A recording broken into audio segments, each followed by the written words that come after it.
All right, so talking about all of the different parts of a circle that we know. So we know by definition that a circle is a set of points that are all equidistant from some point, which we call the center. So I did just kind of go over that definition real quick. So that center, that's my point in the circle that, again, all points that lie on the circle are equidistant from.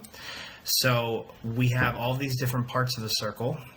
So what I'm highlighting in green, those are all segments. So I have my radius, my chord, and my diameter. So starting with a radius is a segment whose endpoints are the center of a circle and then a point on the circle. And we have then a chord. A chord is a segment whose endpoints lie on the circle. And then a diameter is a specific kind of chord. So it is still a segment, but a diameter specifically goes through the center of the circle. So it is still a chord again, but rather than just having its endpoints lie on the circle, we know that it specifically goes through the center. And kind of another little tidbit about a diameter is that the diameter is the longest possible chord that you can have in a circle. So those are the different kind of segments that we have. And then what I'm highlighting in blue are the different lines that we have. So I have my secant line and my tangent line. So a secant is a line that intersects a circle at 2 points, and a tangent is a line that intersects a circle at just 1 point. So the biggest thing that people get confused on is the difference between a secant and a chord. So when it comes to the difference between the two, a secant is a line and a chord is specifically a segment. And then I talked about the center point already. So the other kind of point that I have is called my point of tangency or my point of contact. And this is the point where a tangent line intersects the circle. So if I'm looking at this diagram with all of these different things, and we want to identify what each specific piece of information is, if I start at FG, remember now this is a segment, so let's do a quick little review. Whenever you have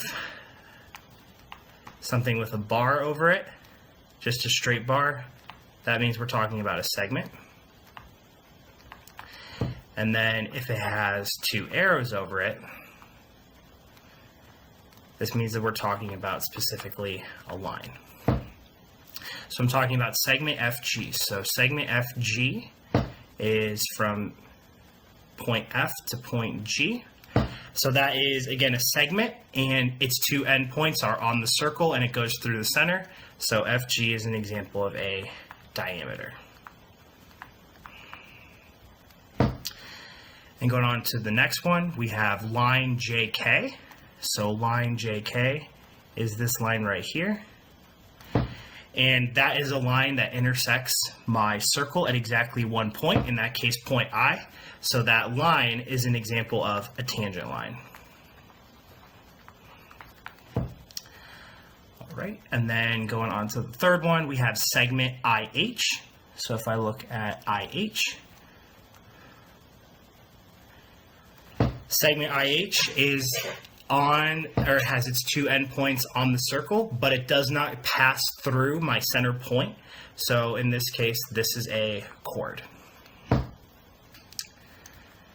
Going on to the next one, I have line LM. So line LM,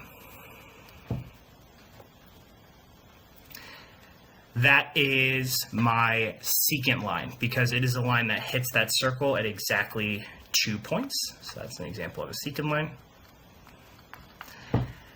Now going on to my points. So I have point E. So point E, middle of the circle. All the other points on the circle are equidistant from it. That's my center point. And then I have point I, is this point here. And that's my intersection of the tangent line JK and the circle. So that is my point of tangency or my point of contact, whichever you want to call it. I like to just say point of tangency, but if you say point of contact, no problem. Okay. And then we're actually going to skip these two. So segment LM and line LM, we already did. That was a secant line. So we're not going to worry about segment LM, and then we already did line LM. We said that that was a secant. And then last one is segment EG. So if I connect point E to point G, That is a segment. Its endpoints are a point on the circle and the center of the circle. So that is an example of a radius in my circle.